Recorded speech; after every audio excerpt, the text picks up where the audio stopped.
আগের দিনের মানুষগুলো যেন ছিল আলাদা রকমের। কাউকে নিয়ে বদনাম করা, পেছনে কথা বলা এসব তাদের অভ্যাসে ছিল না। তারা মানুষের পাশে দাঁড়াতো বিপদে আপদে। গ্রামের বহু মানুষ আজও সেই সরলতা, ভালোবাসা আর সহানুভূতির আদর্শ ধরে রেখেছে। কিন্তু শহরের মানুষগুলো যেন কেমন যেন বদলে গেছে। মুখে হাসি থাকলেও মনে থাকে প্যাঁচ। সামান্য কিছু হলেই বদনাম, পেছনে কানা ঘোষা, এ যেন নিত্যদিনের বিষয়।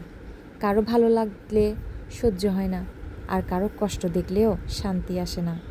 ভেবে দেখেছি কখনো আমরা সবাই একদিন না একদিন চলে যাব, কবরে গিয়ে শুয়ে থাকবো চিরদিনের মতো।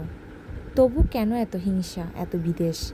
কেন আমরা ভুলে যাই যাদের নিয়ে খারাপ বলছি তারাও আমাদের মতোই মানুষ, তারা আমাদের আপন কেউ। মানুষ হন, মানবতা রাখুন। দুনিয়ার ক্ষণিক জীবনে ভালোবাসা ছড়িয়ে দিন, যাতে অন্তত মনে শান্তি থাকে, অন্তত মনে থাকে একটু মানবিকতা।